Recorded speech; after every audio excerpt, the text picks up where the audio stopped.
Hello everyone, how are you? Hope you're all doing good. Welcome to the Software Services channel, friends. Let us discuss some useful topic today.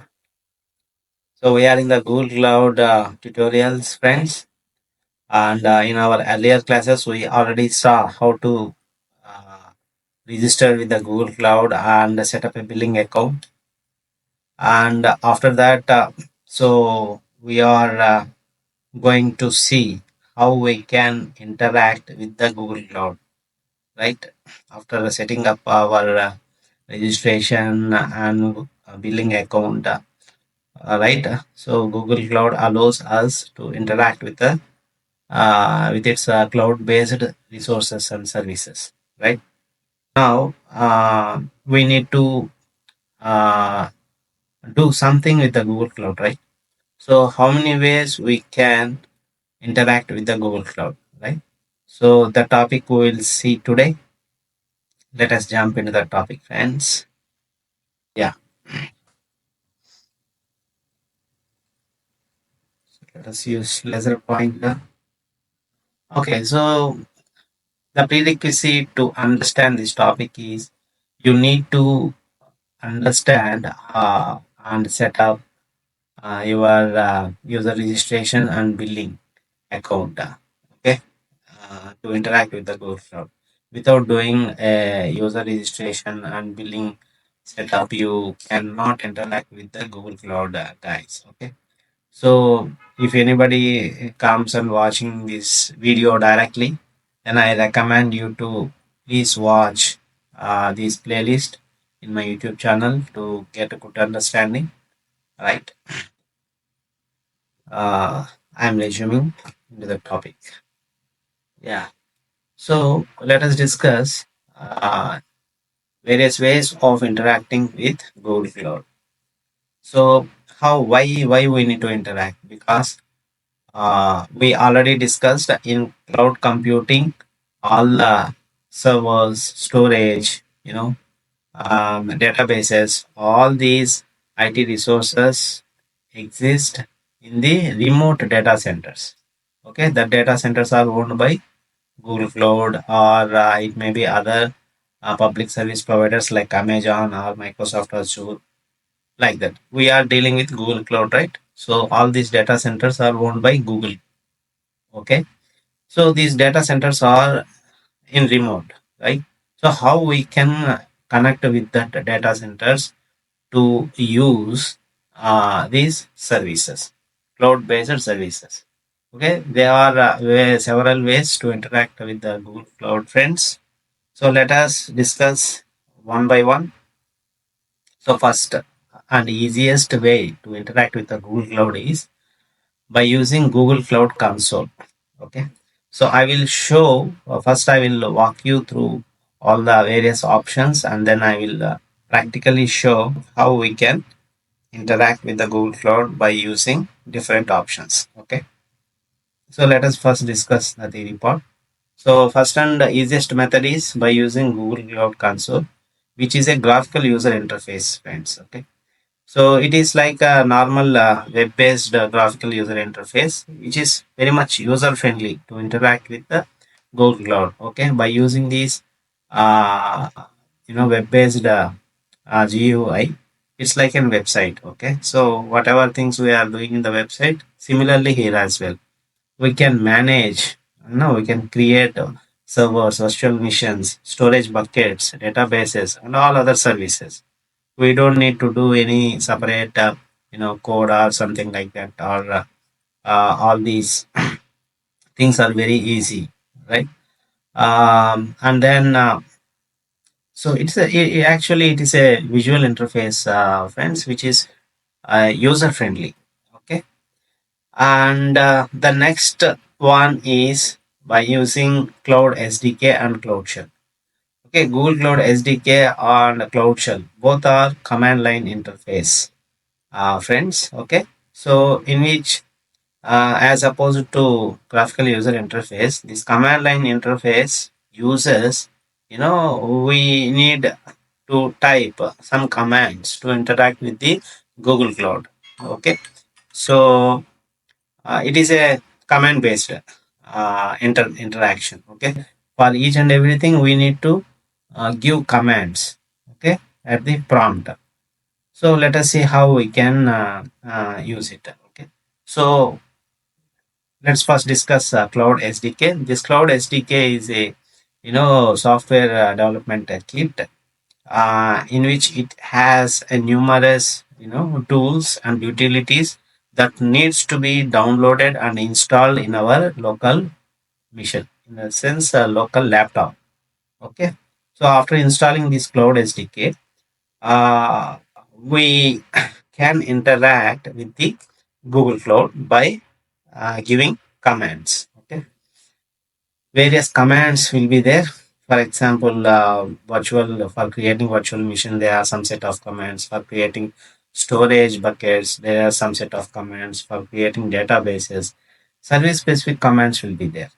Okay, and that is about Cloud SDK, friends, and Cloud Shell. Okay, so Cloud Shell is also a command line interface like Cloud SDK, but the difference is this Cloud SDK should be downloaded and installed into our local system. Okay, but when it comes to Cloud Shell, this Cloud Shell we don't need to download any software and install into your local system. The same CLI environment will be provided out of the box by the Google Cloud itself. Okay, then where can we find this Cloud Shell? So it will be found in the Google Cloud console.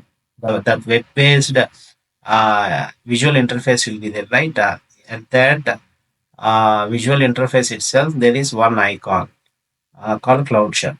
So if you click that one, all the command line interface environment will be appear there, so that from there itself we can give all the commands. Okay, so no need to install anything in our local system. Okay, so that is the difference between the Cloud SDK and the Cloud Shell. Both are command line interfaces, but one is from our local system we are interacting with the Google Cloud, and another Cloud Shell is we will not install anything, but this Cloud Shell will be provided by the Google Cloud itself. Okay, a separate mission will be provided, but that mission will be managed by the Google Cloud only. We will not manage that virtual machine on which the CLI environment was set up, right? And so this command line interface is, preferred for developers and most experienced persons. And between Cloud Console way of interacting and Cloud SDK and Cloud Shell, both are having its own, advantages and disadvantages. So by using Cloud Console, which is graphical user interface, one may feel it's very much user friendly. Okay, but it lacks consistency. If you want to spin up some 100 servers, 100 virtual machines, so how many times you can click, use your mouse buttons, type all these names and everything, right? But in case of CLI is most powerful than uh, GUI, right? So because the command line interface in any system is very powerful, friends. Okay, so it can do lot of things. We can use these for running shell scripts. Very very lot of things we can do, right? So, but it is command based, and we need to remember the commands. Okay, so little bit difficult, but it is powerful. And then the other way of interacting with the Google Cloud is by using APIs. So APIs in the sense application programming interface, which is offered by the Google Cloud. So by using those APIs, we can programmatically use the cloud-based services, friends. Okay, that means programmatically means I have one program or one application. So I that application needs to interact with the Google Cloud. So how we can do it, right?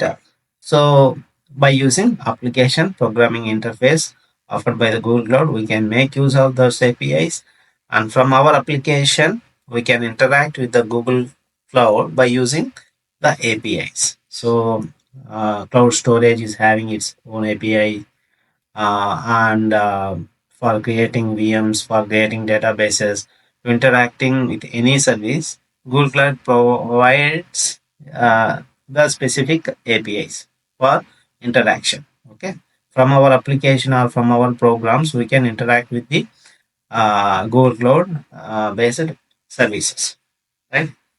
And so that is one way of interacting with the Google Cloud. And the next is a mobile app.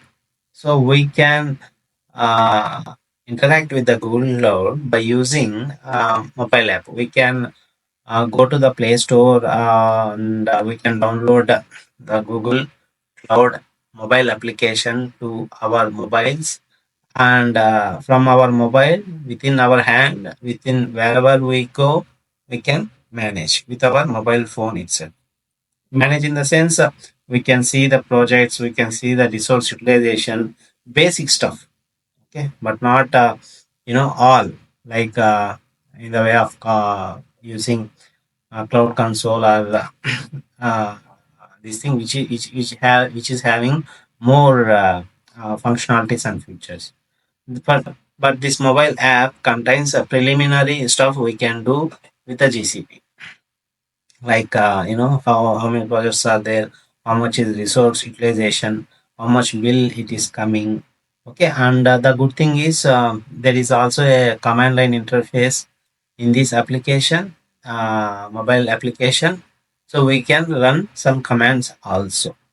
Okay, so all these things we will see practically in the next class. So just I am walking you through what are all the various options we have. Okay, and there are some other partner tools, third party tools that I partnered with the Google.